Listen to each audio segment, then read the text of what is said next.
जब कपाट बंद होते हैं तो भगवान सोने जाते हैं, तुम सोने जाते हो। धर्म हमारे लिए एक एक्सेसरी है। पवित्रता हमारे लिए इस पॉकेट स्क्वायर की तरह है।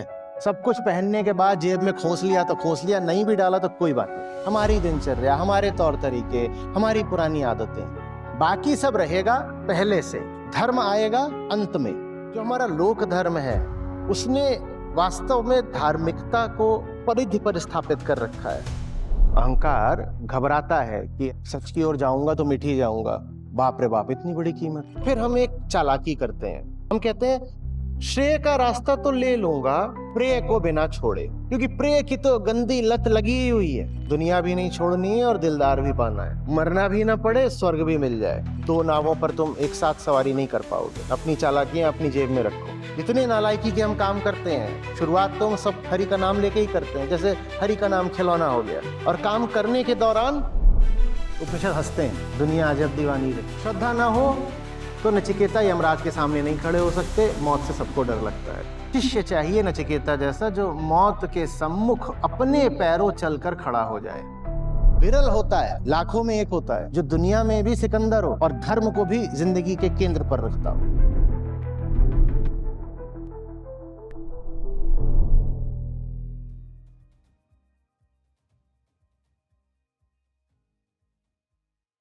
और उनके कर्म की याद से मन शुद्ध हो, जग विकल है तुम उठो, अंत तक बस युद्ध हो,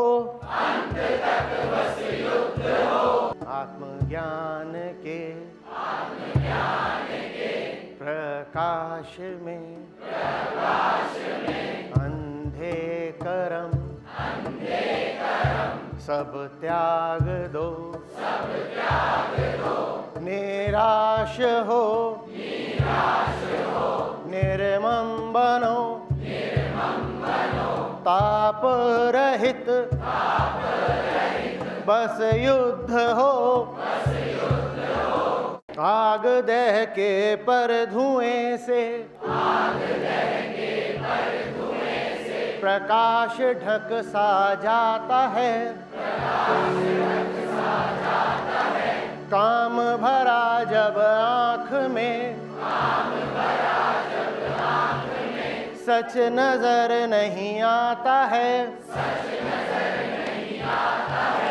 ऐसा कोई काल नहीं,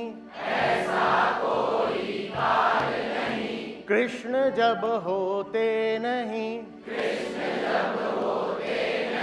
नाम अलग संग्राम वही, गीता धार बहती रही।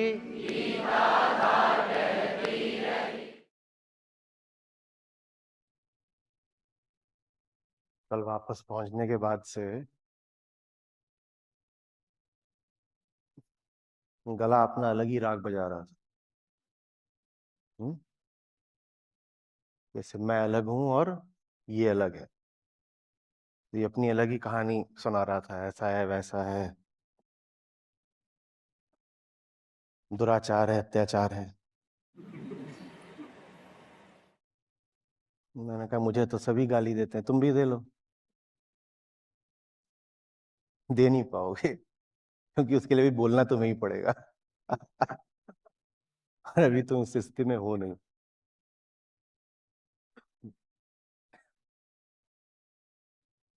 लेकिन ये भी जादू जैसा ही है कि जब इस पर आता हूं तो सारे यंत्र फिर से चालू हो जाते हैं।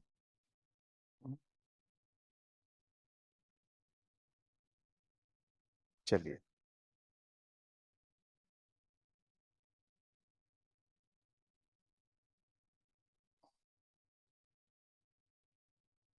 मुझे ये थोड़ा विचित्र सा लगता है कि मैं सैकड़ों श्लोकों पर आपसे एक ही बात कह चुका हूं कि इस श्लोक जैसा दूसरा कोई नहीं।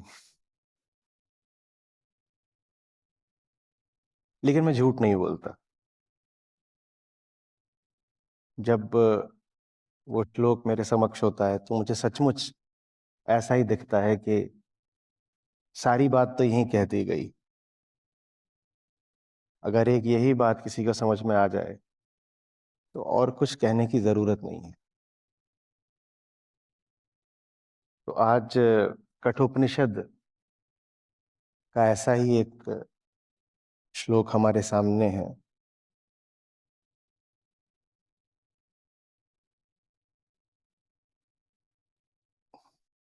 इसको अगर हमें उपयोगी तौर पर समझना है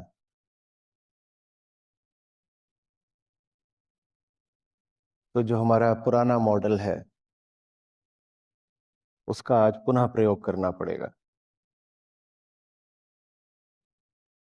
ठीक,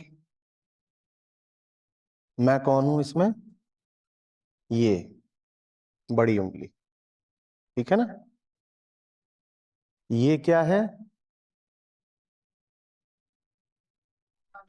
आत्मा। आत्मा माने मेरा वो हो जाना जिसमें मुझे सचमुच चैन मिल जाए। मेरी स्थिति लगातार अशांति की है, ये मैं हूं, अहम। ये बीच में अहम है। मेरी स्थिति लगातार अशांति की है। अशांति मेरी स्थिति नहीं है, अशांति मैं हूं। अगर आप कहेंगे कि अशांति मेरी स्थिति है तो ऐसा लगेगा कि मेरे रहते मेरी स्थिति बदली जा सकती है। उदाहरण के लिए, इस वक्त ये आपकी स्थिति है कि आप यहां बैठे हुए हैं इन कुर्सियों पर। आप कुर्सी बदल सकते हैं बिना अपने आप को बदले। तो अशांत होना हमारी कोई दशा नहीं होती। हम अक्सर ऐसे ही बोलते हैं, अभी मेरी स्थिति अशांति की है या आज मैं अशांत हूं। उससे ऐसा लगता है जैसे कि अशांति आने जाने वाली चीज है। मैं हूं, मेरी हस्ती है, उसकी कई स्थितियां हैं, जिनमें से एक स्थिति का नाम है अशांति। ऐसा है नहीं। अशांति मेरी आने जाने वाली स्थिति नहीं है, वो मेरी पारिभाषिक पहचान है। मैं ही अशांति हूं। अशांति को केंद्र में रख करके मेरी अन्य स्थितियां आती जाती रहती हैं। उदाहरण के लिए, अभी मैं कहना चाहता हूं मैं सुखी हूं, तो मुझे ऐसा कहना चाहिए कि अभी मैं सुखी अशांत हूं। अशांत तो मैं सदा हूं, क्योंकि ये जो अहंकार है इसका पर्याय है अशांति। अहंकार की स्थिति नहीं है, अहंकार की पहचान है अशांति। तो अगर कोई कहे कि मैं सुखी हूं तो ज्यादा ईमानदारी से ऐसे कहना चाहिए कि अभी मैं सुखी अशांत हूं। कोई कहे कि मैं दुखी हूं तो ज्यादा ईमानदारी से कहना चाहिए मैं अभी दुखी अशांत हूं। और अगर कोई कहे कि मैं अभी शांत हूं तो ज्यादा ईमानदारी से कहना चाहिए कि मैं अभी शांत अशांत हूं। मैं अभी शांत अशांत हूं। समझ रहे बात? तो ये इसकी स्थिति है। अब अगर आत्मा का नाम शांति है और अगर ये अहंकार आत्मा की ओर झुक गया तो क्या होगा? इसे मिटना पड़ेगा ना, क्योंकि अशांति इसकी स्थिति नहीं थी, अशांति इसकी हस्ती थी। और आत्मा का नाम क्या है? शांति। तो इसलिए ये रिश्ता जरा टेढ़ा पड़ता है, कठिन पड़ता है। हालांकि यहां वो है जो अहंकार को सचमुच चाहिए, जिसके लिए वो हमेशा से तड़प रहा है, लेकिन वो चाहने के लिए इसे मिटना पड़ता है। इसे शांति चाहिए और अशांति ये खुद है। तो तो आत्मा को पाना माने अहंकार का जाना, एक ये रिश्ता है। और दूसरा रिश्ता हमने कहा होता है अहंकार में और संसार में, अहंकार में और संसार में, उसको प्रकृति भी हम कह देते हैं। संसार से रिश्ता बनाने के लिए आपको मिटना नहीं पड़ता, है ना। आपने शर्ट पहन रखी है, आप किसी दुकान में जाते हो, आप मान लीजिए 40 नाप की शर्ट पहनते हो, आपको वहां 40 की नहीं मिलती, तो संसार आपको किसी दूसरी दुकान में 40 की उपलब्ध करा देता है, आपको नहीं बदलना पड़ता, शर्ट को बदलना पड़ता है। आप जैसे भी हो आपके अनुसार संसार में आपको कोई रिश्ता मिल जाता है, 40 वाले को 40 मिल जाएगा, 38 वाले को 38 मिल जाएगा। संसार कभी भी आप पे ये शर्त नहीं रखता है कि तुम बदलो, और संसार अगर आपसे बदलाव मांगता भी है तो ऊपरी, संसार के साथ सुविधा रहती है। आप जैसे भी हो संसार में आपके लिए सुख का कोई ना कोई साधन उपलब्ध जरूर है। बिना बदले संसार आपको खुशी दे सकता है, भले ही क्षणिक। तो आप अशांत रहे हो, अशांत रहे रहे आपको सुख मिल सकता है संसार से। आत्मा वाला महासुख नहीं मिल सकता ऐसे। अंतर समझ में आ रहा है? आत्मा से जो सुख है वो पाने के लिए अहंकार को पूरा मिटना पड़ता है, और संसार से जो सुख मिलता है वो आपको आप बने बने उपलब्ध हो जाता है। इसलिए बहुत बहुत ज्यादा संभावना होती है कि हम सच की अपेक्षा संसार की ओर भागेंगे। सच से बहुत बड़ा सुख मिलेगा पर बहुत बड़ी कीमत भी देनी पड़ेगी ना। सच से अनंत सुख मिलेगा, अद्वैत सुख मिलेगा, नित्य सुख मिलेगा, ऐसा जिसमें कोई खतरा नहीं, डर नहीं, सुख के हट जाने मिट जाने की संभावना नहीं। इतनी बड़ी चीज, लेकिन इतनी बड़ी चीज तो फिर उतना ही बड़ा दाम। ये अलग बात है कि जब आप वो दाम चुका देते हो जिसको हम कह रहे हैं बहुत बड़ा दाम, जब वो दाम चुका देते हो तो आपको पता चलता है आपने कुछ नहीं चुकाया। अहंकार घबराता है कि अरे सच की ओर जाऊंगा तो मिट ही जाऊंगा, बाप रे बाप इतनी बड़ी कीमत। पर वो कीमत देने के बाद पता चलता है कोई कीमत नहीं थी। आप जिस चीज को बहुत कीमती समझ रहे थे, मैं, वो मिथ्या था, शून्य था, उसकी कोई हैसियत नहीं थी। तो उसको अगर आपने दे भी दिया, उसको अगर आपने छोड़ भी दिया, तो कौन सा आप लुट गए? अहंकार को छोड़ना लगभग वैसा ही है जैसे धूल झाड़ देना। आप अपने ऊपर से धूल झाड़ दो तो क्या ये कहते हो लुट गया, बर्बाद हो गया, बड़ी भारी चोरी हो गई? और अगर धूल झाड़ने के एवज में हीरे मोती मिलते हो फिर भी आप धूल न झाड़ रहे हो तो क्या बोलेंगे आपको? मैं कुछ नहीं बोलूंगा, जो बोलेंगे यमराज बोलेंगे, अभी बोलने वाले हैं। हम्म। संसार में चीज छोटी मिलती है तो सस्ती मिलती है। 2 पल की सस्ती खुशी, डरी हुई खुशी, सहमी हुई हंसी, पहले इधर उधर देखा, कोई देख तो नहीं रहा है, कोई बुरा तो नहीं मान जाएगा, फिर थोड़ा सा सुख ले लिया। हम सुख लेते भी काम चाट लेते हैं बस। जैसे कोई बच्चा हो, घर में लड्डू रखे हो, उसको लड्डू खाना मना है, और लड्डू गिनती करके रखे गए हैं तो लड्डू खा तो सकता नहीं वो। समझ गए? बहुत हुनरमंद कम्युनिटी है हमारी। सबने अनुभव ले रखे। तो लड्डू खा तो सकते नहीं, तो फिर क्या करते हैं? चाट के छोड़ दिए। ऐसे तो संसारी संसार में सुख लेता है, सुख भी नहीं लेता, चाटता भर। समझ लो बात।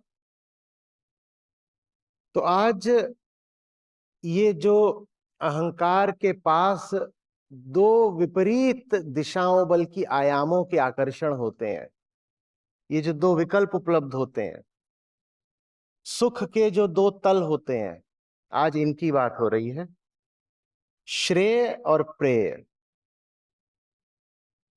श्रेयता और प्रेयता।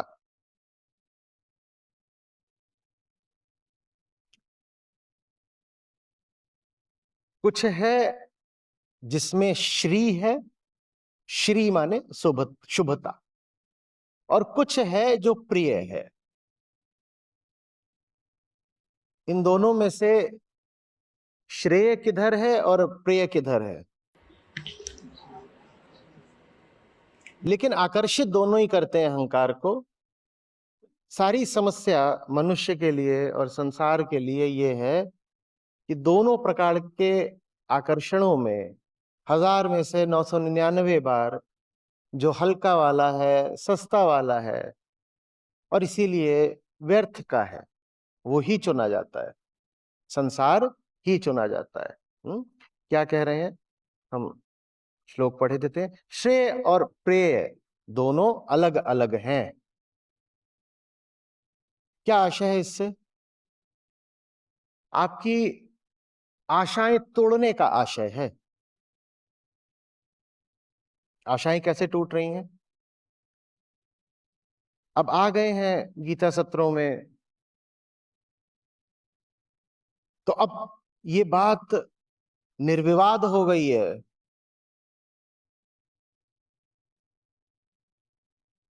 कि श्रेय का रास्ता तो ऊंचा है, कि गीता और उपनिषद और सच का जो मार्ग है वो व्यर्थ का नहीं है, उधर दम बहुत है। इस बात को अब झुठलाया नहीं जा सकता। जब तक बाहर कहीं बैठे थे तब तक तो ये भी कह देते थे, अरे क्या रखा है, पुराने ग्रंथ हैं, इनमें क्या है, आज के जमाने की बात करो, आज की दुनिया में कृष्णों कबीरों का क्या महत्व है। बाहर बैठे बैठे तो आप ये सब भी बोल देते थे। अभी भी लोग हैं यही तो बोलते हैं ना कि इन सब चीजों का आज क्या, पर अब यहां आ गए हैं तो अब ये तो नहीं कह पाएंगे कि श्रेय का रास्ता व्यर्थ है। ठीक, श्रेय का रास्ता व्यर्थ नहीं है, श्रेय का रास्ता उच्चतम है, ये तो दिखने लगा है। तो फिर हम एक चालाकी करते हैं, हम कहते हैं श्रेय का रास्ता तो ले लूंगा, बोलो बोलो, प्रेय को बिना छोड़े। क्योंकि प्रेय की तो गंदी लत लगी हुई है, पुराना नशा, वो नहीं छोड़ूंगा, और साथ ही साथ गीता भी रख लूंगा। तो ऐसों के लिए ही कबीर साहब ने क्या बोला था? हाथ सुमरनी पेट कतरनी पढ़त भागवत गीता। ये गीता पढ़ेंगे, हाथ में सुमरनी है, सुमिरन की माला, और पेट में, पेट माने भीतर दिल में, कतरनी माने कैंची चला रखी है, कैंची माने जो काट दे, जो द्वैत स्थापित कर दे। गीता माने अद्वैत, कैंची माने फाड़ने वाली, द्वैत करने वाली। कह रहे भीतर तो तुम्हारे द्वैत बैठा है। द्वैत माने मैं हूं और संसार है, और संसार मेरे भोगने के लिए, ये दो है, ये द्वैत। तो हम चालाकी करते हैं, हम कहते हैं मरना भी ना पड़े, स्वर्ग भी मिल जाए। हम कहते हैं जैसी मेरी सुविधा की व्यवस्था चली आ रही थी अभी तक, वो भी चलती रहे, और साथ ही साथ आध्यात्मिक लाभ भी हो जाए। तो यमराज ठहरे, उन्हें हमारे स्वार्थों और हमारी भावनाओं से क्या लेना देना। तो वो पहली बात ये स्पष्ट कर देते हैं कि श्रेय और प्रेय आपस में अलग अलग हैं, या तो ये पकड़ लो या ये पकड़ लो, ये दो नावों पर तुम एक साथ सवारी नहीं कर पाओगे। अपनी चालाकियां अपनी जेब में रखो।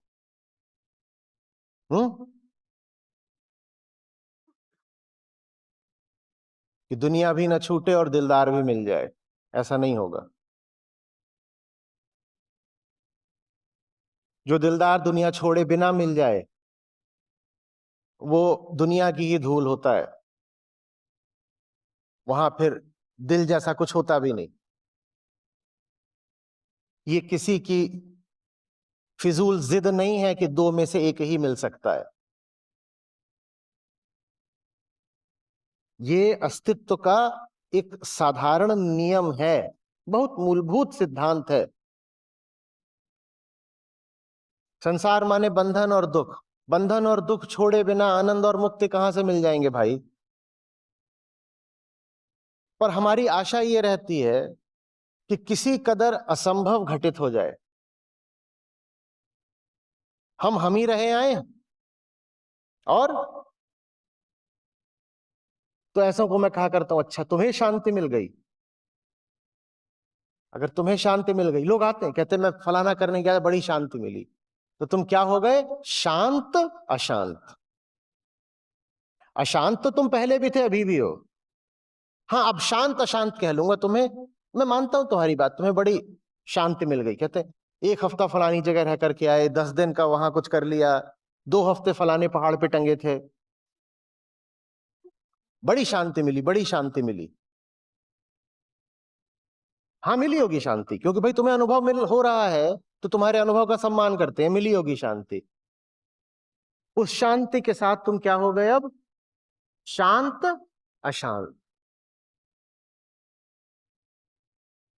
ऐसे ही चूंकि अहंकार बहुत डरा हुआ रहता है, असुरक्षित, तो बकबक बहुत करता है। मन को कभी चुप देखा? मन को कभी चुप देखा? कुछ ना कुछ।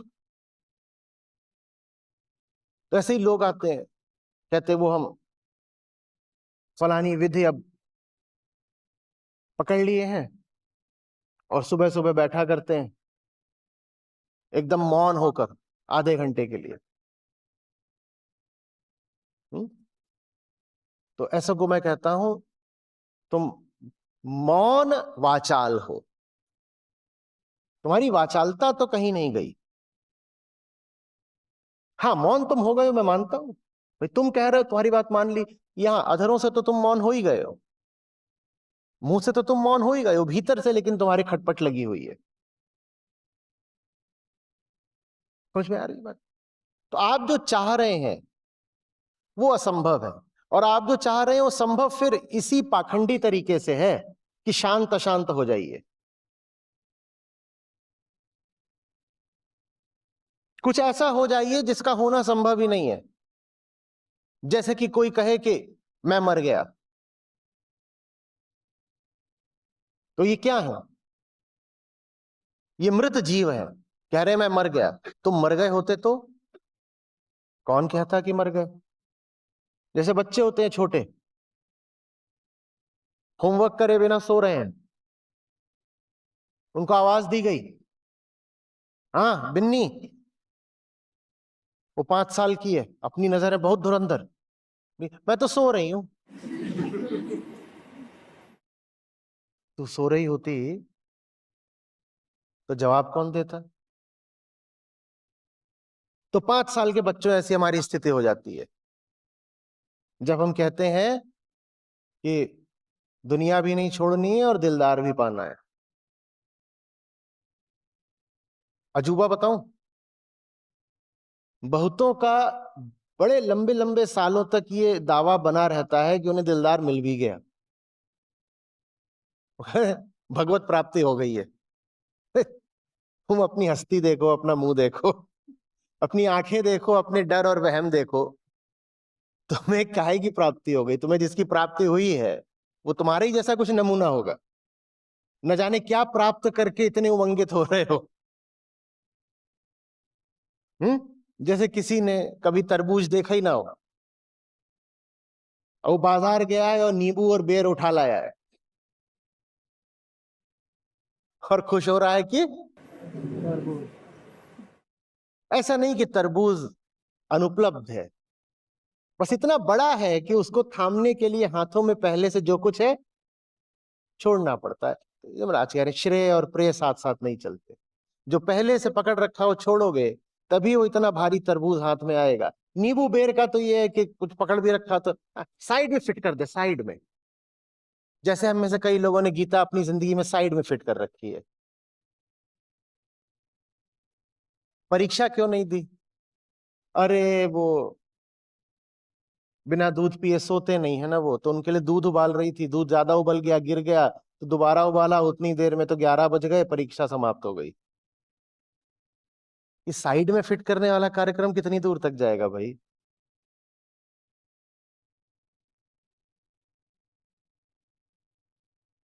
अगर वो दूध पीते पिए बिना नहीं सोते, तो अगर आपने नहीं दिया तो माने नहीं सोएंगे ना, तो समस्या क्या है?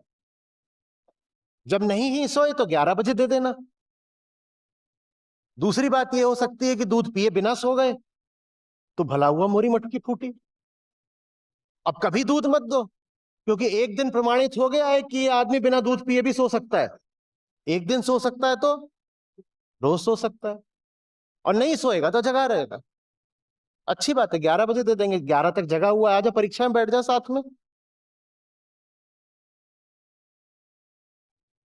पर हमें ऐसा ही करना है। हमें सत्य को जीवन के हाशिए पर रखना है।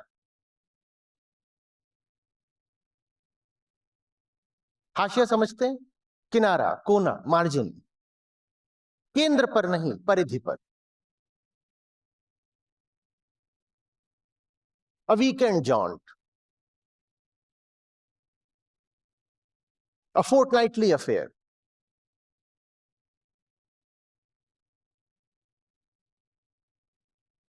हम फलाने मंदिर जाते हैं हर पूर्णिमा की रात को। अब पूर्णिमा तो महीने में रोज आएगी नहीं, बड़ी सुविधा है, बाकी दिनों मंदिर से कुछ लेना ही देना नहीं।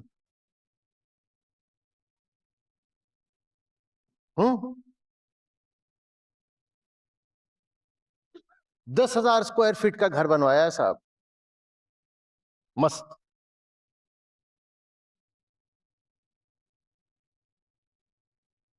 ऐसे नहीं होता है। छोटा सा मंदिर घर में कोने में बना दिया और कह दिया हम तो धार्मिक हो गए। सबके कमरे होते हैं ना घरों में, ये दादाजी का कमरा, ये इसका कमरा, ये उसका कमरा, ऐसा वैसा सबका। एक भगवान जी का भी कमरा होता है। और अनुभव मेरा ये रहा है कि भगवान जी का कमरा तो आपके नहाने धोने के कमरे से भी छोटा होता है। और भाषा की गरिमा रखने की खातिर मैंने नहाना ही धोना बोला। और प्राणी तो मैं हूं गरिमाहीन, तो अब बात जबान तक आ गई है तो बोले देता हूं। हगने मूतने के लिए भी हम जितनी जगह छोड़ते हैं, उससे भी कम जगह में हम कहते हैं ये देखो हमने घर में मंदिर बनाया है। सब कुछ हमें साइड में फिट कर देना है। साइड में फिट करने का भाई, साइड में फिट करने का। इतना बड़ा लिविंग रूम, इतना बड़ा गेस्ट रूम भी, अतिथि आए तो उनको प्रभावित करना भी तो जरूरी है ना, इंप्रेस करने का।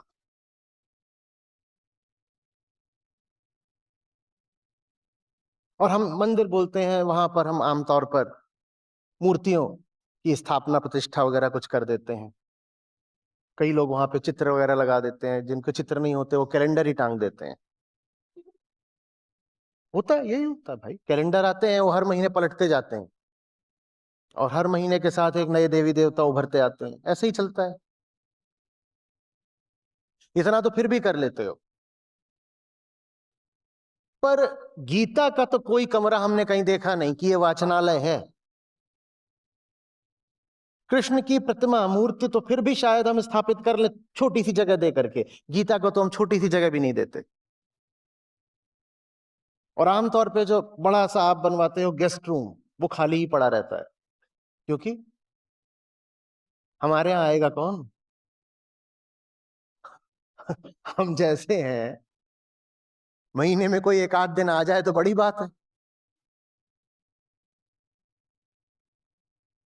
ये हम देख पा रहे हैं कि नहीं देख पा रहे हैं? सूक्ष्म जगत में भीतर क्या चलता है ये जानने का स्थूल कर्म ही तो तरीका है ना। घर हमने बनाया है, तो घर में हमने किस जगह को कितनी वरीयता दी है, कितना क्षेत्र दिया है, उससे हमारे अंतर जगत के बारे में पता चलता है। आपके घर में किताबों की क्या जगह है बताइए? होना तो ये चाहिए कि केंद्रीय कक्ष हो वो। घर की परिभाषा क्या है? एक पुस्तकालय है जिसके इर्द गिर्द हम रहते भी हैं। ये होना चाहिए घर। घर क्या है? एक पुस्तकालय है, वहां हम रहते भी हैं।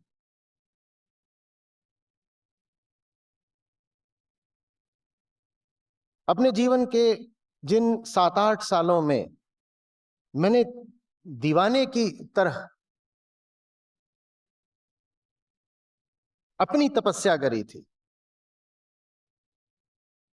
उस समय मैं जहां बैठ करके काम करता था वहीं पे चारों तरफ मेरे किताबें ही किताबें थी।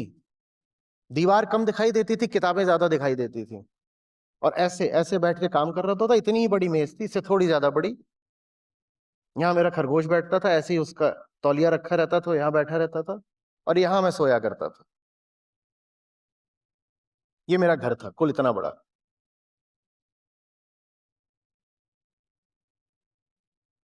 50% जगह उसमें किताबों ने घेर रखी थी। मार्जिन्स पर रखने से जिंदगी नहीं बदलती। केंद्र पर अब सब कुछ वैसा ही चलाओगे और कहोगे कि जो हमारा लोक धर्म है उसने वास्तव में धार्मिकता को परिधि पर स्थापित कर रखा है, एट द सर्कमफरेंस। कोई काम शुरू करो तो भगवान का नाम ले लो, और काम करने के दौरान ऐसी कोई शर्त नहीं है, शुरू करो तो कर दो। छात्र होते हैं, जाते हैं जब परीक्षा देने, तो उत्तर पुस्तिका में ऊपर ओम बनाते हैं। तो शुरुआत में ओम बना दी और उसके बाद लगे नकल करने। ये हमारे जीवन में धर्म की जगह है। शुरुआत में क्या लिख दो? ओम। और उसके बाद धड़ल्ले से इधर उधर नकल कर रहे हैं, कुछ कर रहे हैं, तुक्का मार रहे हैं। पहले यूपी बोर्ड में ऐसा होता था, फिल्मों की कहानियां लिखाते थे इतिहास के पर्चे में और पास भी हो जाते थे। चेले को देख के गुरु को ही तो पता चलता है। जैसा उन्होंने करा वैसे ही उनके शिक्षक हैं, उन्होंने पास भी कर दिया। बोले और कुछ हुआ नहीं हुआ, मनोरंजन तो हुआ। इसी बात पे पास करते हैं इसको।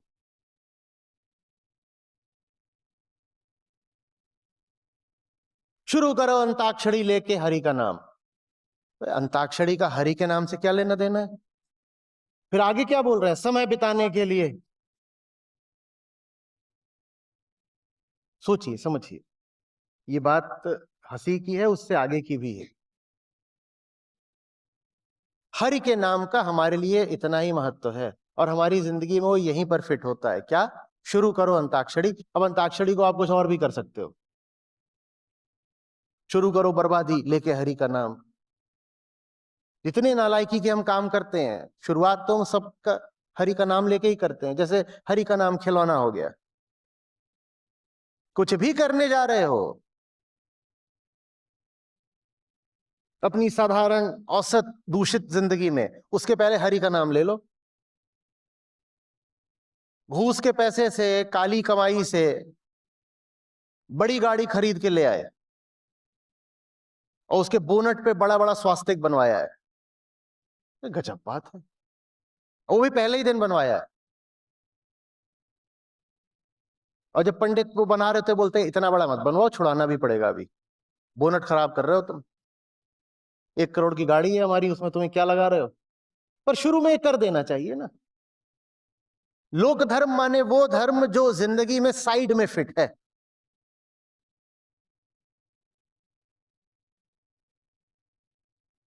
आजकल पंडितों को भी समझ में आ गया है। वो जब महंगी गाड़ी देखते हैं तो उसमें बस ऐसे थोड़ा सा ऐसे लगा देते हैं, जो बहुत महंगी है, इसका पेंट खराब हो जाएगा, जरा सा लगा दो बस। और एक वो लाल कपड़े जैसा दे देते हैं उसको, और बहुत महंगी गाड़ी हो तो पूरा लाल कपड़ा भी नहीं देते, लाल धागा देते हैं बस, कहते हैं इसको ले जाकर के रियर व्यू मिरर में ऐसे धीरे से, अगले दिन वो उतार दिया जाता है, अगले दिन नहीं तो अगले महीने। ये हमारी धार्मिकता है, थोड़ी सी, जरा सी।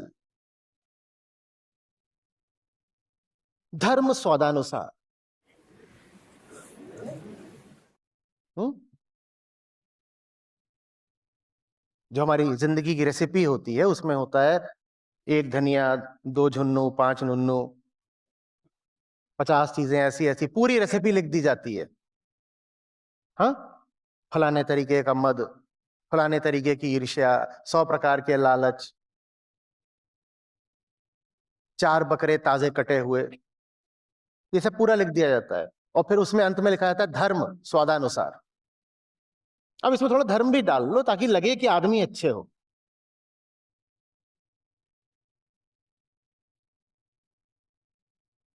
वो पता नहीं कौन सी फिल्म थी या स्पूफ था, देखा था, तो उसमें वो यानी फ्लाईओवर था या पुल था, तो उसका जो पैसा आया वो सब खा गए अधिकारी और नेता और ठेकेदार मिलके। उसके बाद उसका उद्घाटन करने गए पुल का। अब उद्घाटन तो धार्मिक आधार से ही होगा, तो नारियल लिया इतना बड़ा और नारियल पटक के मारा पुल पे और पुल ही गिर गया। ये हमारी जिंदगी में धर्म है।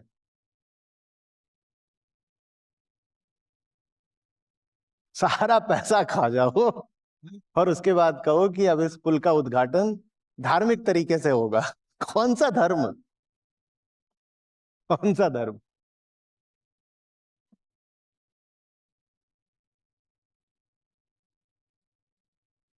भैया जी ने भाभी जी को बिल्कुल उनकी मोहकता, मादकता, रूप, रंग, लावण्य, सीधे कहें तो कामुकता, सेक्सीनेस देखकर पसंद करा है। और उसके बाद कह रहे हैं अब अग्निदेव की उपस्थिति में हम एक पवित्र पावन बंधन में बंधने जा रहे हैं। अब अग्निदेव इसमें क्या कर सकते हैं, अग्नि तो तुम्हारे पहले से लगी हुई थी।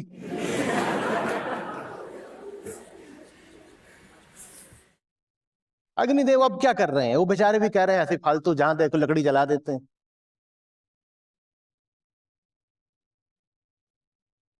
ये धार्मिकता है हमारी, समझ में आ रही ना बात? और फिर हम अपने आप को धार्मिक भी बोलते हैं। हमारे महान संस्कार, वो रिश्ता कैसे पवित्र पावन हो गया मुझे समझाओ।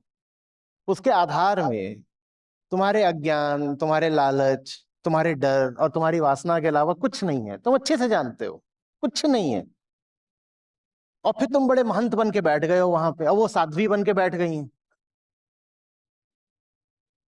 आधे समय तो घड़ी देख देख के मचल रहे हैं, ए पंडित जल्दी निपटाना।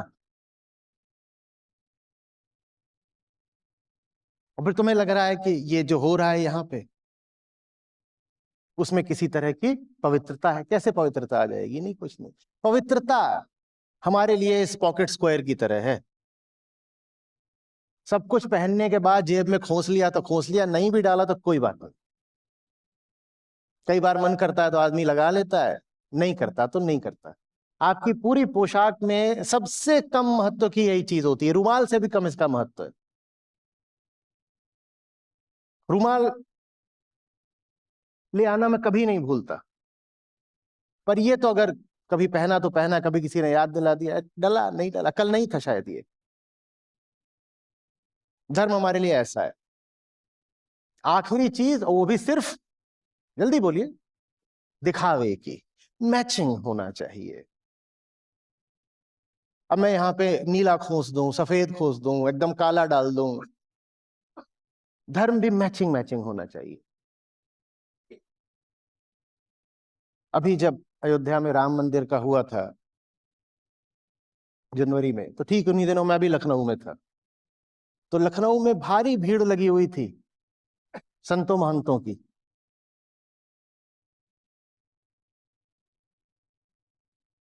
आज तक वालों ने मुझे बुलाया था उसी चीज, आप जानते हैं, आपने देखा है वो सब।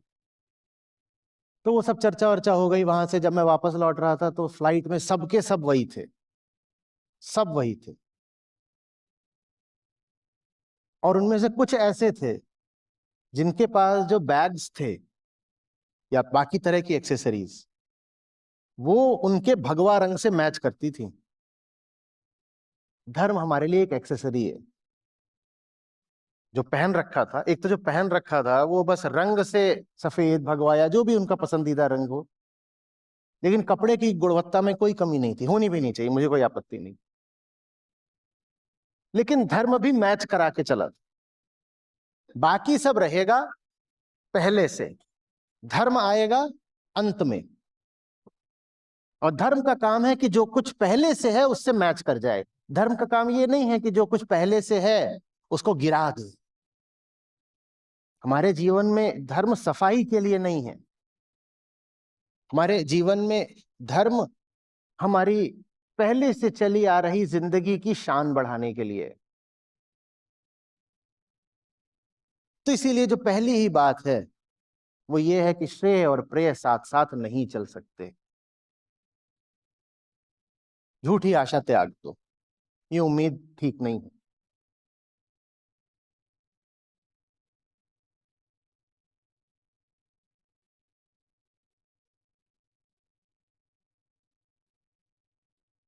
अरे बात समझ में।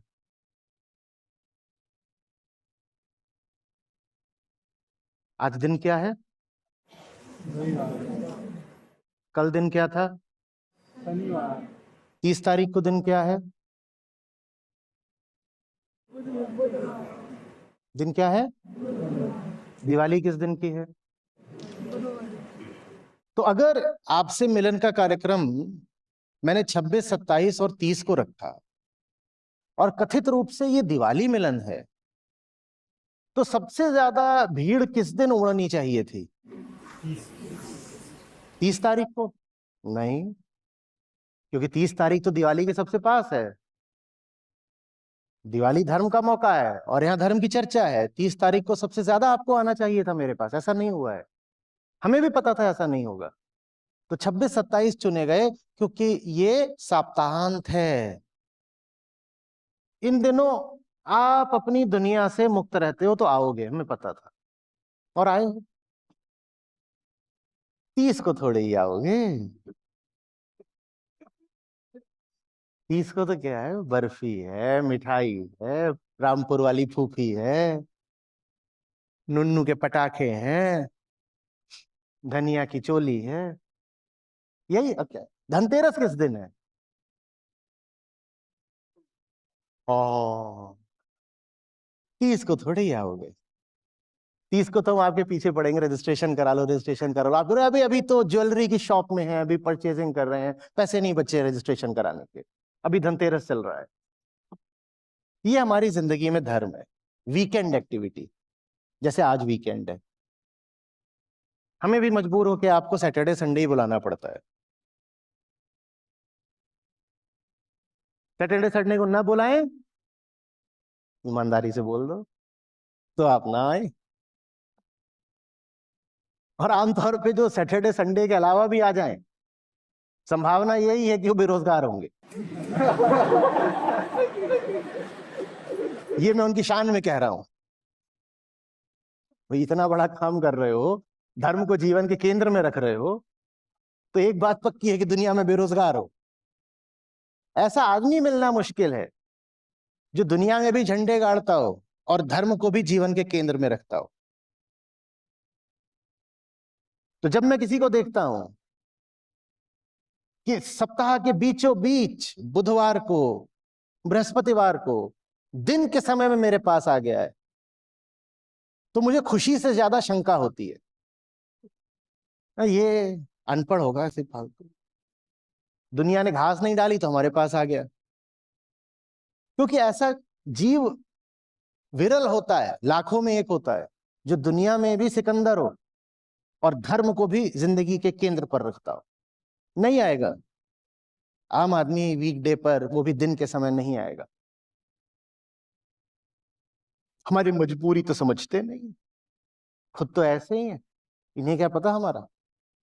वो ऐसे ही का मतलब समझते हो ना। महिलाओं ने पहले किलकारी मारी, वो ज्यादा समझती हैं ये कैसे ही हैं।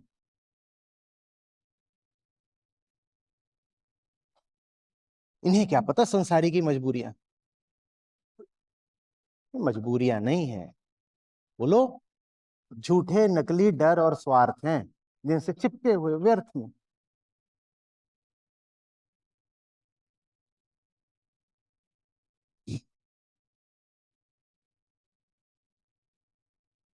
अच्छा, मैं तो रातों का खिलाड़ी हूं, निशाचर।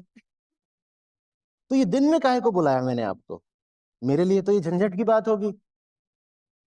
मेरे साइकिल से तो ये मैच ही नहीं कर रहा होगा। तो ये मैंने आपको दिन में क्यों बुलाया है? एक तो सैटरडे संडे बुलाया, वो भी सत्रों का समय बदल करके दिन में बुलाया। बताओ दिन में क्यों बुलाया? बोलो बोलो। हम्म। आओगे रात में? हम्म। मेरे लिए तो रात होती शुरू है आधी रात को। आओगे? नहीं आ पाओगे क्योंकि दुनिया बहुत बड़ी चीज है आपके लिए। दुनियादार हो। दुनिया रुष्ट हो जाएगी अगर आधी रात को बाहर निकलोगे। ये समझा रहे हैं यमराज। लोक धर्म में तो मंदिरों के कपाट भी बंद कर दिए जाते हैं, कहते भगवान सोने जा रहे हैं। एक बात बताओ, जब कपाट बंद होते हैं तो भगवान सोने जाते हैं, तुम सोने जाते हो? दिल से बताना, कौन सोने जाता है? हाँ, ये लोक धर्म है। हमें सोना है तो हम बोल देंगे भगवान को सोना है, ताकि हम चैन से सो पाए। और सुबह जब तुम उठते हो तो कहते हो भगवान भी उठे हैं। ये सब भगवान ने बताया था, वो कब सोते हैं कब उठते हैं, या तुमने अपनी दिनचर्या के अनुसार भगवान का भी सेट कर दिया है? लोक धर्म यही है, अपने हिसाब से धर्म को सेट कर देना, फिट कर देना। मैं जैसा हूं, मैं धर्म उस हिसाब से चलाऊंगा, ताकि मेरे स्वार्थों पर, सुविधाओं पर कोई आंच ना आए। कोई देखा मंदिर जिसके कपाट खुलते ही हो रात में 12 बजे और सुबह 4 बजे बंद हो जाते हो? वो मंदिर चलेगा ही नहीं। ये तो हम हैं जो रात में सत्र करके जरा चला रहे हैं। अरे तो बात अलग है।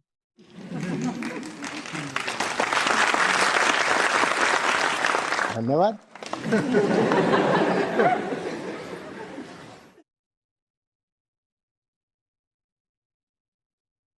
इतना ही नहीं है, मैं कहूं भी कि जो नियमित समय है उस पर ही सत्र करेंगे तो इस हॉल की उपलब्धता एक विषय बन जाएगी, पुलिस का इंतजाम एक विषय बन जाएगा। दिन के समय होता है तो बाहर कुछ पुलिस बल आके आराम से खड़ा हो जाता है, जो व्यवस्था वगैरह है सब सुचारू तरीके से रहे, आप लोगों की सुरक्षा का इंतजाम सब ठीक चलता है। हम उनको कहेंगे रात में 12 बजे भेजो पुलिस फोर्स, उनको भी सोना है। धर्म वर्म गया, ये कोई तरीका है?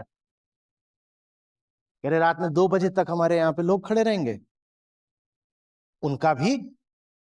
बोलो बोलो।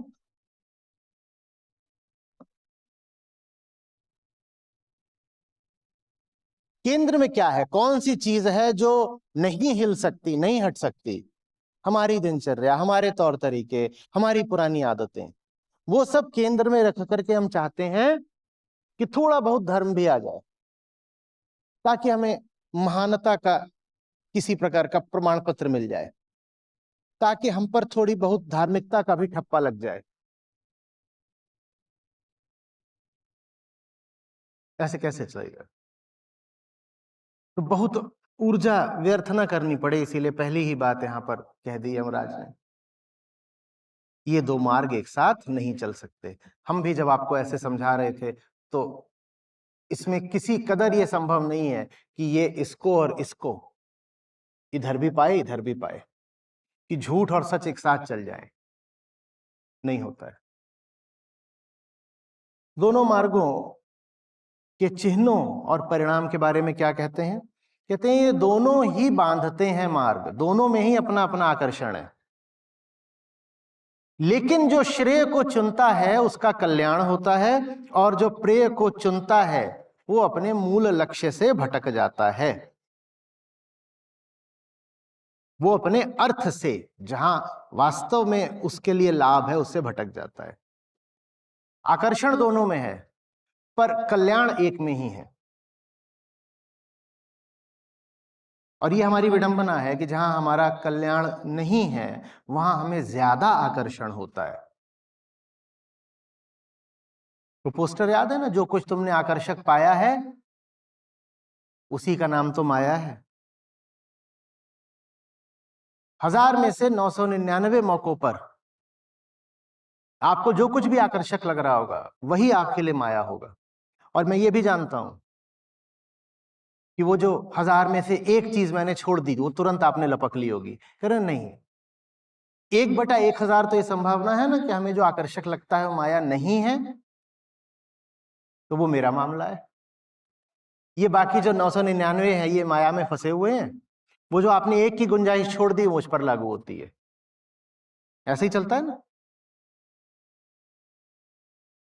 मैं कह दूं यहां जितने लोग बैठे हुए हैं सब नालायक है एक को छोड़कर।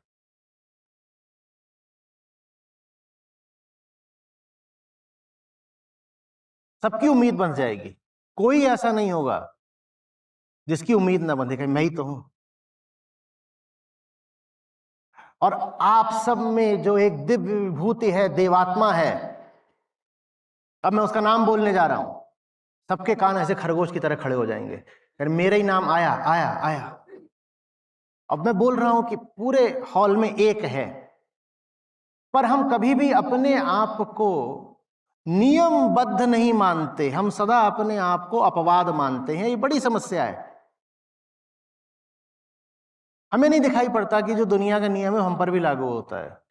हमको लगता है कि हम दुनिया से अलग हैं, बिरले हैं, अपवाद हैं। अपवाद होते हैं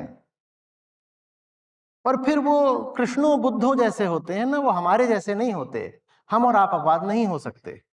हम पर तो जो साधारण नियम है वही लागू होते हैं, और साधारण नियम यही है कि जहां कल्याण नहीं है वहीं आकर्षण ज्यादा है, और जहां कल्याण है वहां आकर्षण तो छोड़ो, कई बार विकर्षण हो जाता है, बुरा लग जाता है, चोट लग जाती है। चोट इसलिए नहीं लग जाती कि सत्य ने ठान रखी है हमें चोटिल करने की। चोट इसलिए लग जाती है क्योंकि घाव है,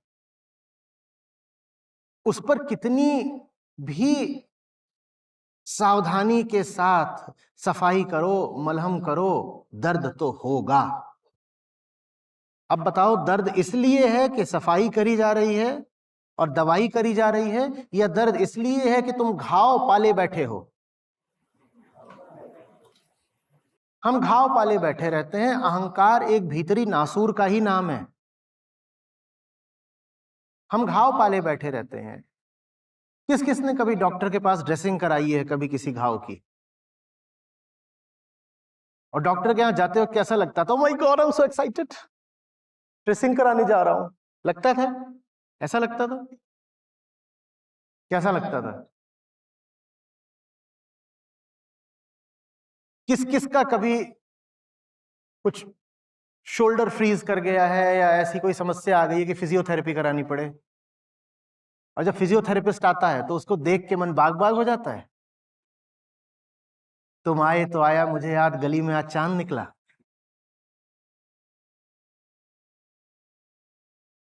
और वो आता है, वो आपका हाथ है इससे ऊपर उठता नहीं है, वो खींच खींच के उठा रहा है। हाथ उठे ना उठे आवाज जरूर उठती है। हाथ इतना ही जा रहा है, आवाज उतनी जा रही है। उसकी गलती है, उसकी गलती है। पर इल्जाम हमेशा श्रेय पर आता है कि ये तो हमें पीड़ा देता है। अहंकार घाव है, उसकी सफाई दवाई करोगे तो पीड़ा होगी। जो सफाई दवाई कर रहा है उसको दोष नहीं देते, इनका तो नाम ही यमराज है, इनकी बातें नहीं चुभेंगी तो और क्या। सोचो कितनी सांकेतिक बात है कि ज्ञान किससे मिलना है, यमराज से। उसको पलट के भी कह सकते हो, जो यमराज नहीं होगा वो ज्ञान दे भी नहीं पाएगा। ऐसे भी पलट सकते हो कि ज्ञान देने वाला हमेशा मृत्यु तुल्य ही लगेगा, जो ज्ञान दे रहा होगा वो हमेशा ऐसे ही लगेगा कि मौत नुमा है, मौत आ गई इसके सामने। शिष्य चाहिए नचिकेता जैसा, जो मौत के सम्मुख अपने पैरों चलकर खड़ा हो जाए। पीछा भी नहीं गया है, बुलाया नहीं गया है, 100 बार व्हाट्सएप नहीं भेजा गया है, खुद ही आके खड़ा हो गया है। और 3 दिन तक दरवाजे के बाहर खड़ा था। यमराज किसी काम से गए हुए थे बाहर, कोविड फैला हुआ था, तो काम बढ़ा हुआ था। 3 दिन तक आए नहीं, वो बाहर बैठे रहा, वो भी बिना खाए पिए। ऐसा चाहिए।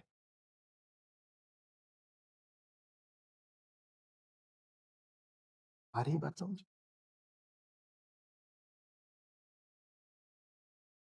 जिसे मिटने का जुनून हो, जो स्वयं से इतना अघा गया हो, इतना ऊब गया हो कि कहे कि अब जो होगा सो होगा, जैसे हैं ऐसा तो नहीं रहना, जिसके बहाने खत्म हो गए हो,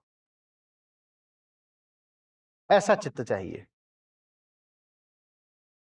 जिसे अपने से अब कोई आशा ना बची हो, जिसको दिख गया हो कि इतनी बार दोहरा दोहरा के इतने दशकों से एक ही काम कर रहा हूं, नया परिणाम कैसे मिल जाएगा। आज तक मैंने जिंदगी में जो किया वो मूलतः एक ही काम का दोहराव है। वो दिखने में सब अलग अलग काम लगते हैं, पर मैं जो भी कर रहा हूं वो एक ही केंद्र से उठती हुई एक ही वृत्ति है, और उस वृत्ति का एक ही परिणाम हो सकता है जो मुझे पहले ही सैकड़ों बार मिल चुका है। उसी पुराने काम को दोहरा दोहरा के मैं नया परिणाम कहां से ले आऊंगा। जो अपने प्रति निराश हो चुका हो, मात्र उसके लिए है श्रेयता का मार्ग।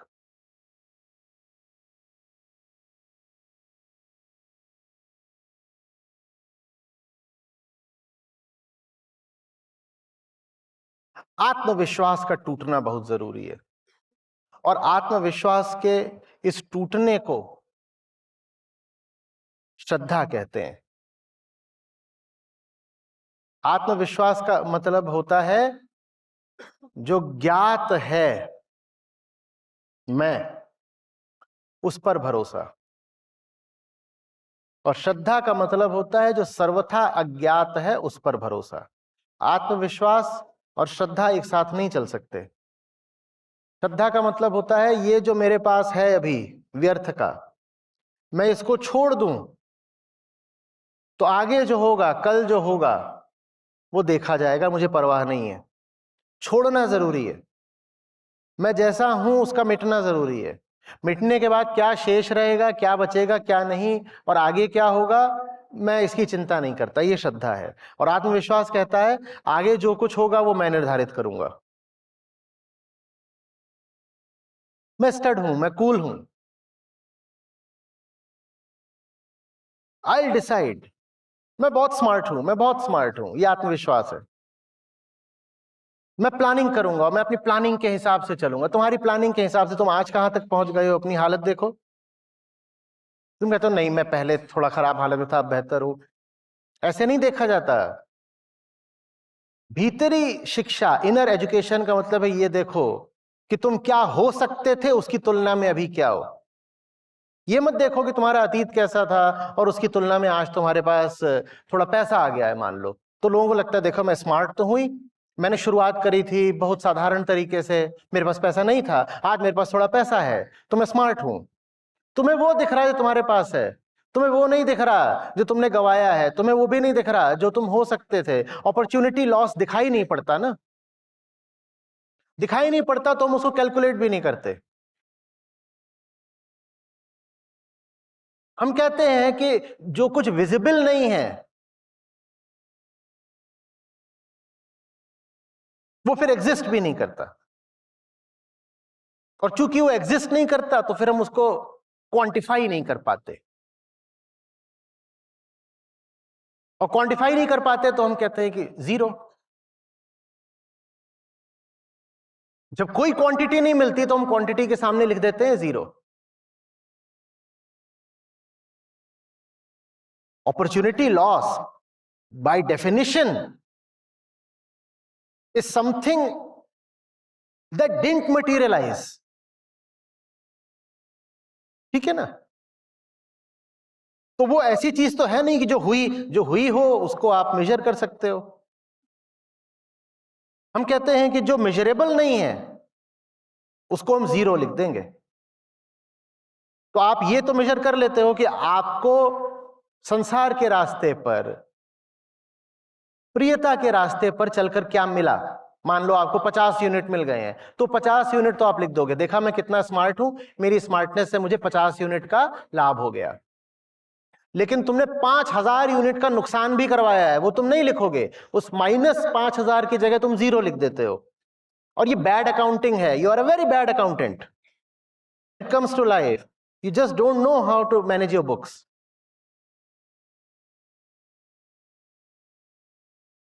क्योंकि तुम बस वो लिख रहे हो जो ग्रॉस है, जो विजिबल है। जो सटल है तुम उसकी अकाउंटिंग कर ही नहीं रहे, जो सटल है उसके आगे तुम जीरो लिख दे रहे हो, as if it has no value, no meaning. अच्छा एक बात बताओ, आप मान लो यहां से चले हो बंबई जाने के लिए, ठीक है, ठीक है? आप बैठ गए किसी गाड़ी में, आपको कहां जाना था, बंबई को अपनी मंजिल मानिए, अपनी नियति, अपनी डेस्टिनी, डेस्टिनेशन तो डेस्टिनी, ठीक है। आप हो इसलिए कि आप मुंबई तक पहुंचो, और आपने गाड़ी ऐसी चुनी, आपने तरीके ऐसे चुने, आपने ड्राइवर ऐसा चुना जो आपकी यात्रा के अंत तक भी आपको बस जयपुर ले जा पाया। अब मैं आपके सामने कुछ तर्क रख रहा हूं, जो आपको जयपुर ले जा पाया वो आपसे कह रहा है कि 1 किलोमीटर का मैं 50 रुपया लेता हूं, 250 किलोमीटर लेके आया हूं, दिल्ली से चले हो आप, जयपुर लेके आया हूं 250 किलोमीटर, 1 किलोमीटर का 50 रुपया लेता हूं। आप उसे कुछ दोगे? वो आपको जयपुर तक लेकर आया है या उसने आपको मुंबई से वंचित कर दिया है? ऐसे ड्राइवर को थप्पड़ नहीं पड़ना चाहिए। उसकी जगह वो क्या बोल रहा है कि देखो पहले तो तुम दिल्ली में ही पड़े थे ना, मैं तुम्हें दिल्ली से तो आगे लेके आया, तुम दिल्ली से मुझे आगे लेके नहीं आए हो, मुझे जहां पहुंचना था तुमने मुझे वहां तक पहुंचने नहीं दिया है, और अब मेरी उम्र बीत रही है, मेरी यात्रा समाप्त होने को है, और मैं पा रहा हूं कि मैं अभी मुंबई की जगह बस जयपुर में पड़ा हुआ हूं। ये हमारा हाल है। पर चूंकि वो ड्राइवर भी हम खुद ही हैं तो हम खुद को शाबाशी दे लेते हैं आत्मविश्वास में, हम कहते हैं देखा मैंने प्रगति करी ना, दिल्ली से चला जयपुर तक पहुंचा। ये तुमने प्रगति नहीं करी है, ये तुमने जो तुम्हारा एक ही जीवन था उसको बर्बाद करा है। क्या हो सकते थे तुम और क्या रह गए हो। चलो आपसे एक सवाल पूछता हूं, क्योंकि हम भविष्य को लेकर आत्मविश्वास में भरे रहते हैं ना। जो वर्तमान है वो अतीत का भविष्य है। आप आने वाले भविष्य को लेकर बड़े आत्मविश्वास में रहते हो, अपनी योजनाओं के हिसाब से चलेंगे, अपनी पसंद नापसंद के हिसाब से चलेंगे, जो मुझे प्रिय लगेगा वो करेंगे, यही रहता है ना। तो हम 2024 में हैं, 2034 के हमारे पास बड़े ख्याल होंगे, कॉन्शियसली सबकॉन्शियसली रहते हैं। 2034 नहीं तो 2026 के तो होते हैं, मैं ऐसा करूंगा, मैं वैसा करूंगा, इतना बड़ा घर बनवाऊंगा, व्यापार ऐसे बढ़ाऊंगा, परिवार ऐसे बढ़ाऊंगा, यही सब तो रहता है, और तो कुछ होता भी नहीं हमारे ख्यालों में। ठीक, आगे को लेकर के आप में बड़ा आत्मविश्वास है अपनी योजना के प्रति, है ना। और योजना कहां से आती है? जो मुझे पसंद है उसी अनुसार मैं योजना बनाता हूं।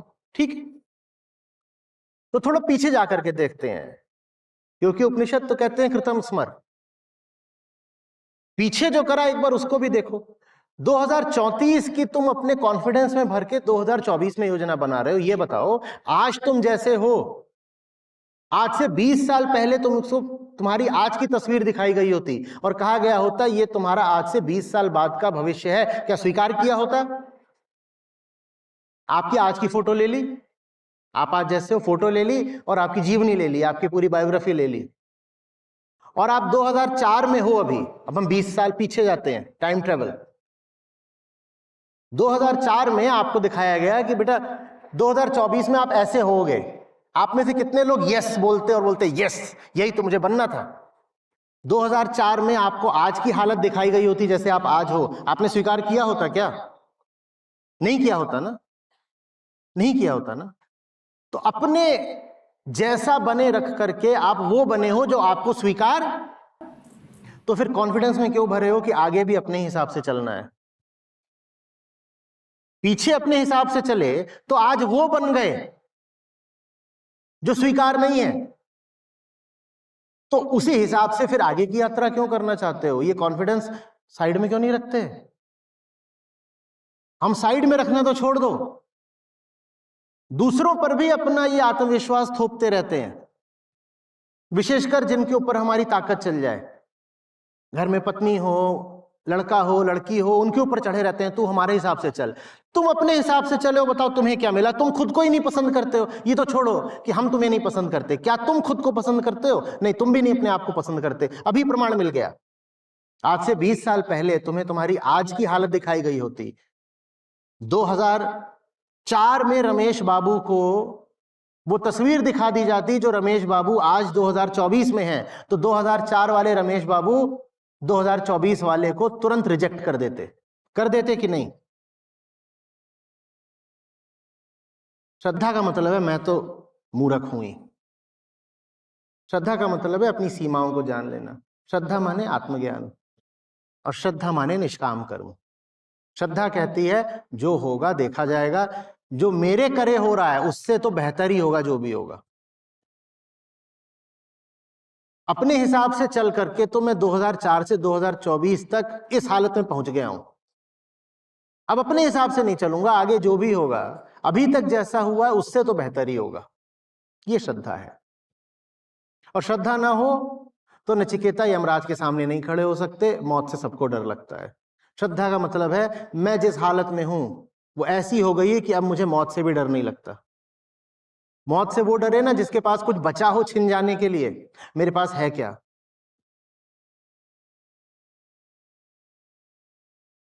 समझ में आ रही बात? ये जो आप चल नहीं पाते हो सही रास्ते पर, ये जो गीता को और सच को आप जीवन की परिधि पर जरा सी जगह में समेटे रहते हो, उसका कारण यही है आप बहुत आत्मविश्वासी हो। कॉलर ऐसे है बिल्कुल ऊपर, आई एम द डूड।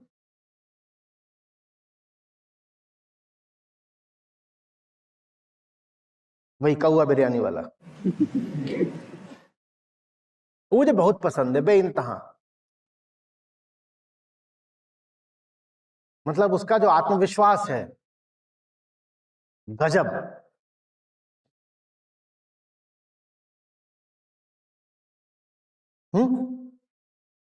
अंत में वो बाबा बन जाता है।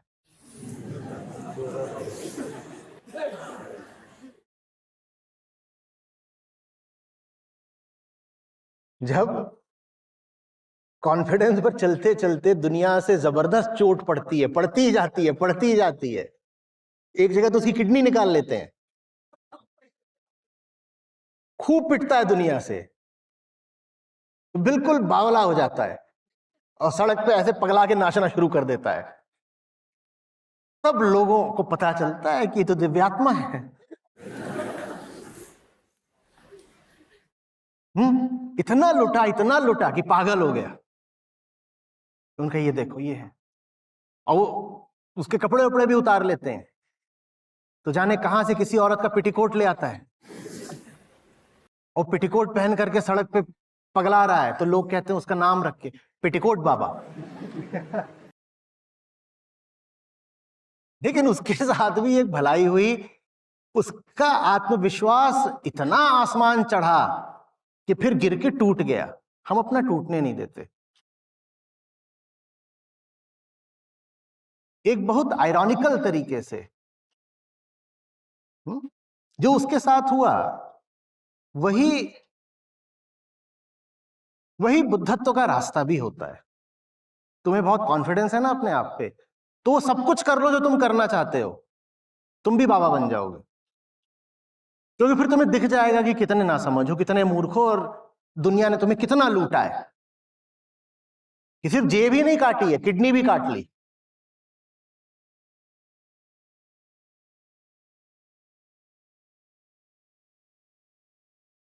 पर हम उतना भी होने नहीं देते हैं, बिल्कुल बच बच के चलते हैं, बच बच के कहां तक की यात्रा करते हैं? शमशान तक की। बिल्कुल अपने आप को बचा करके यहां तक लाया हूं। ओ माय गॉड, बचा के लायो, काय के लिए बचा के लायो? राखो के।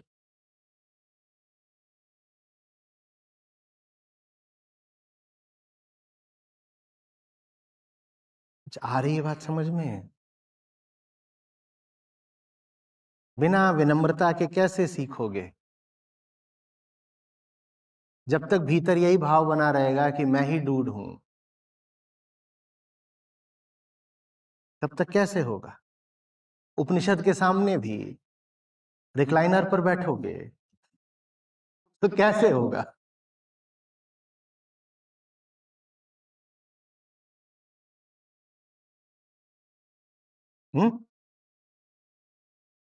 bookmyshow.com। पॉपकॉर्न किधर है भाई? अरे पॉपकॉर्न बोल के मक्का खिला दिया। कौआ बिरयानी।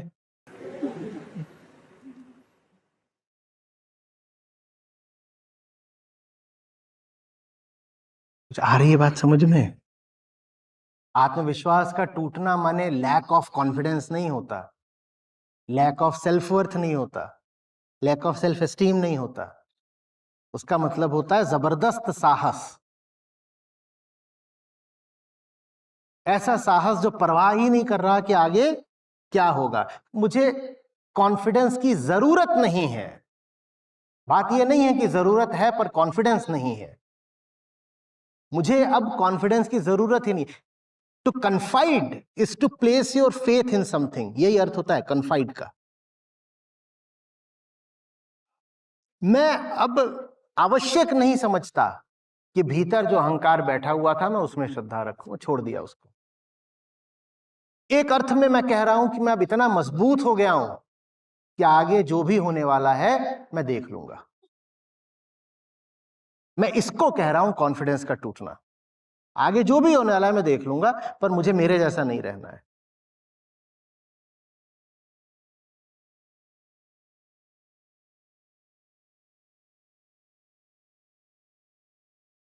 आ रही बात समझ में? नहीं आ रही? नहीं आ रही है तो फिर प्रेय वाला रास्ता है। जो अच्छा लगे वो करो। संविधान भी तो आपको यही हक देता है, जिसको जो मन में आए वो करो। प्रिय रास्ता यही है, जिसको जो मन में आए करो। माई लाइफ माई रूल्स, यही है प्रिय रास्ता। मुझे जो पसंद है वो मैं करूंगा। फ्रीडम का मतलब यह है कि अभी मुझे पिज्जा खाना है तो अपन अभी पिज्जा मांगता, ये फ्रीडम है। जिनके लिए फ्रीडम के ऐसे अर्थ हैं उनके लिए उपनिषद नहीं है।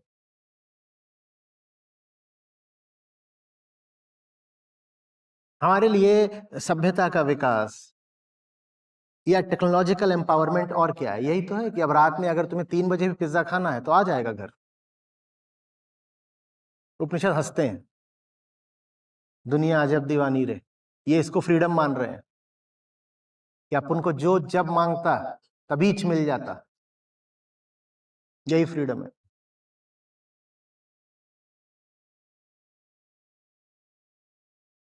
आ रहा है समझ? हम्म।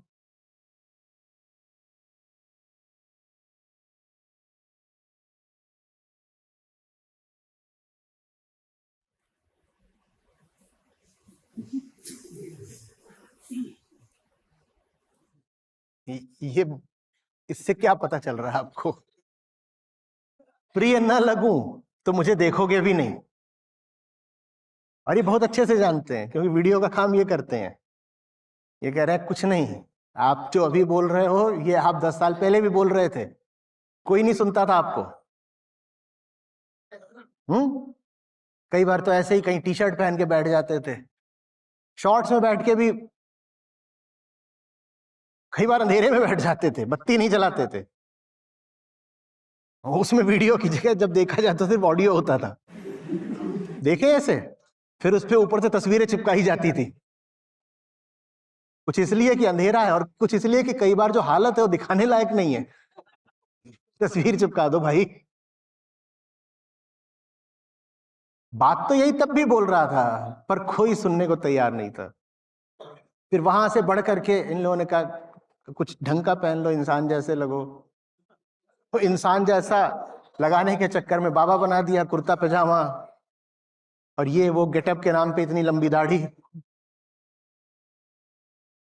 उसमें कुछ बात आगे बढ़ी पर उसमें खतरा ही हुआ कि लोगों ने मुझे सचमुच बाबा ही मान लिया।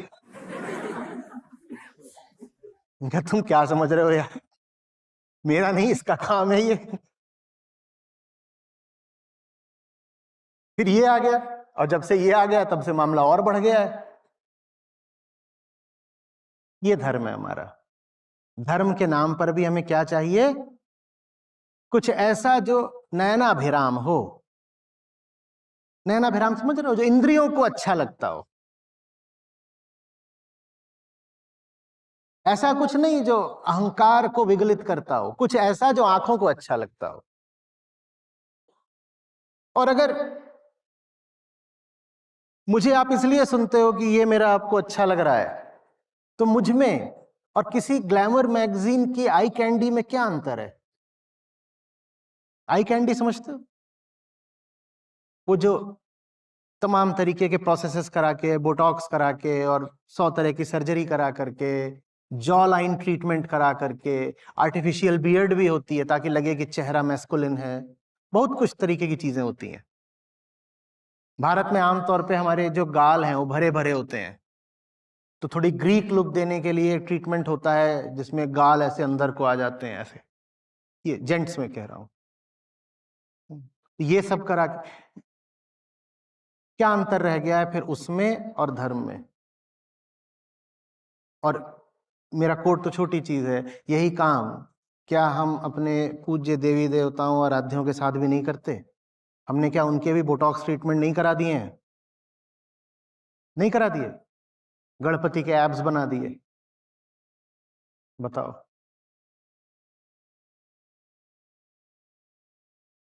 उनके उदर के बारे में क्या बोलते हैं? दामोदर। उनके शरीर के बारे में क्या बोलते हैं? महाकाय। लेकिन चूंकि तुम्हारे फिल्मी आई कैंडीज में तुमको एब्स अच्छी लगती हैं, तो तुमने गणपति के भी एब्स निकाल दी। वही काम राम के साथ कर दिया। श्री कृष्ण को तो बिल्कुल ही बना दिया ऐसे जैसे, क्या बोलूं, रोमियो।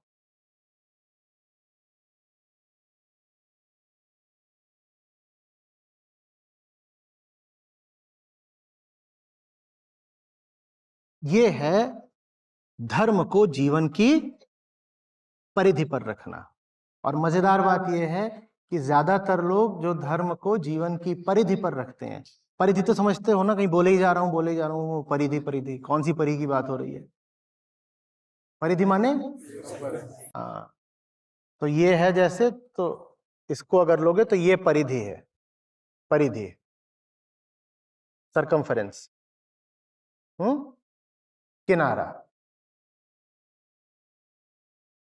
ज्यादातर जो लोग धर्म को जिंदगी के किनारे पे रखते हैं उन्हीं को सबसे ज्यादा रुचि होती है अपने आप को धार्मिक बोलने में, धार्मिक बोलने में। जैसे बच्चे, दिवाली होगी तो आप घर में थोड़ा पहले पूजन करते हो, आमतौर पे पूजन शाम को होता है, होता है। और उस समय पर बच्चे क्या मचल रहे होते हैं? ये सब जल्दी से निपटाओ ताकि, ये है धर्म हमारे लिए, जल्दी से निपटा के आगे बढ़ने वाली बात। वो केंद्र पर नहीं है जिंदगी के, वो निपटाने की बात है, वो कोने की बात है।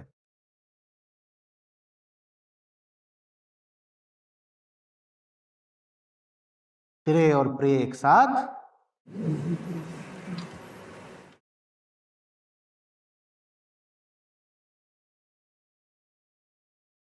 आचार्य जी कड़वा बहुत बोलते हैं।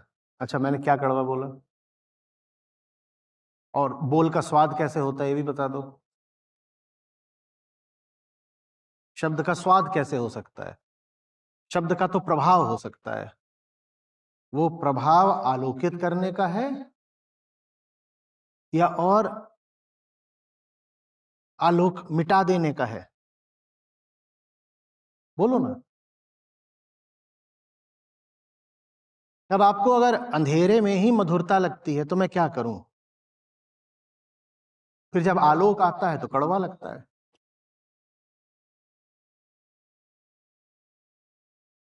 अगर मैं सचमुच रुचि रखता हूं आपको समझाने में, तो मैं क्यों जबरदस्ती कड़वा बोलूंगा? मुझे ही पता है कि कड़वा बोल करके मेरा ही काम खराब होगा। आप नहीं सुनोगे, आप नहीं समझोगे।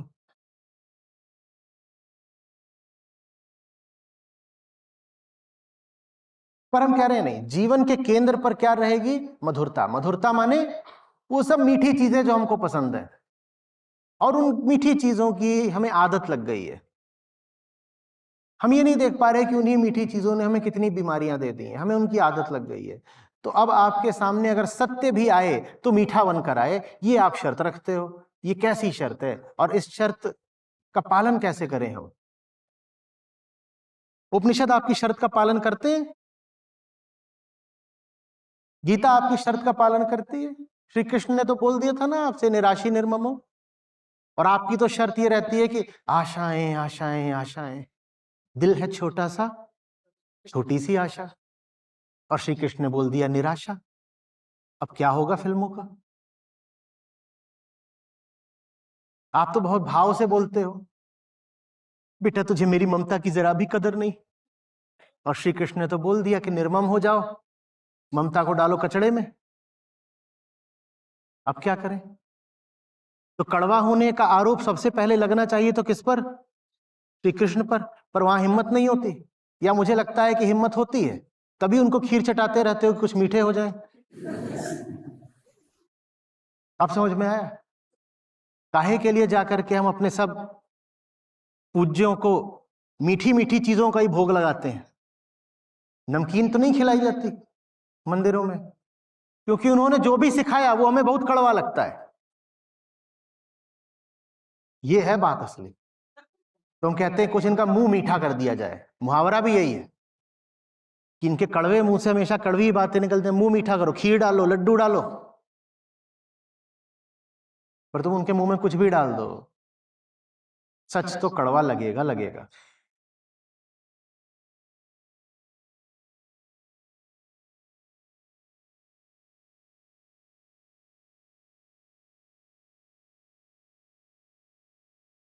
संत साहित्य इसलिए वो काम कर जाता है कई बार जो ऋचाएं नहीं कर पाती।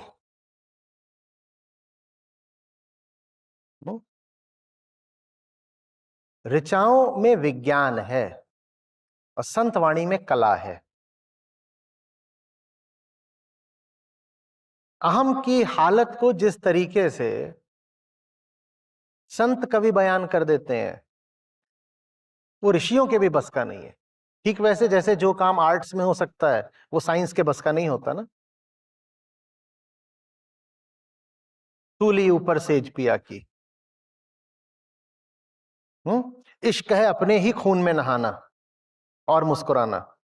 ये मतलब समझ रहे हो ना? एक नैक होना चाहिए दर्द झेलने का। श्रेय मार्ग उनके लिए है। इश्क है अपने ही खून में नहाना और मुस्कुराना। या जैसे गालिब, एक आग का दरिया है और डूब के जाना है। ये इश्क नहीं आसान, बस इतना समझ लीजिए। अब ये बात ऋषि ऐसे नहीं बोल पाएंगे। ऋषि वैसे ही बोलेंगे जैसे यहां बोल दिया है कि श्रेय प्रेय एक साथ नहीं चल सकते। इसी बात को फिर संत कला देते हैं, विस्तार देते हैं कि समझो।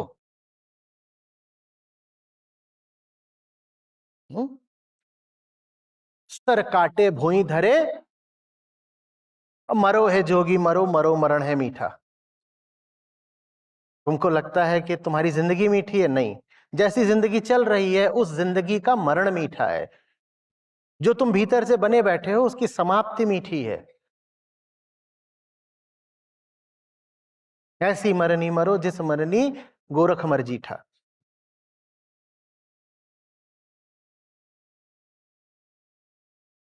समझ में आ रही बात? और न जाने कितने तरीके, आप उनके पास जाएंगे वहां आप पीड़ा में आनंद पाएंगे। वो पीड़ा के ही गीत गाते हैं।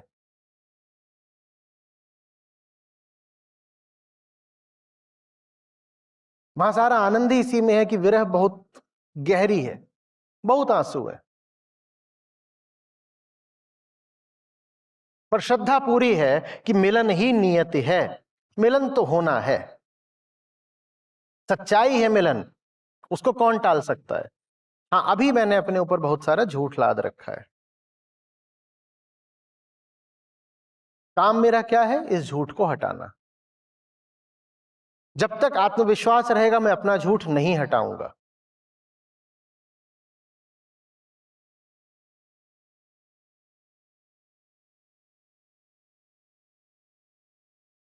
आप लोग ये एक्टिविटी करिएगा आज वापस जा करके कि संत साहित्य में सब लोग कम से कम 5-5 ऐसे दृष्टांत खोज कर लाएं जहां मिटने में और पीड़ा में आनंद उभरता हो।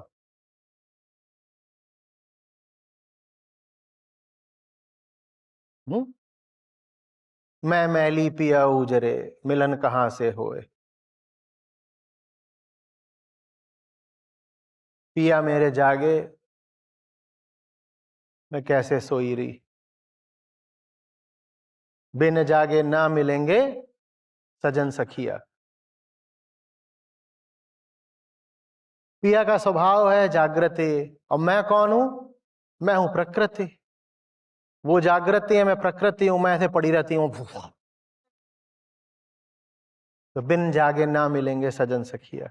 मैं जो हूं अगर मैं वही बना रहूंगा तो सजन के मिलने की कोई संभावना नहीं है। तो फिर वहां पर आत्मा एक एब्स्ट्रैक्शन नहीं रह जाता। आत्मा माने प्रियतम, जैसे जैसे सजीव हो गई हो आत्मा।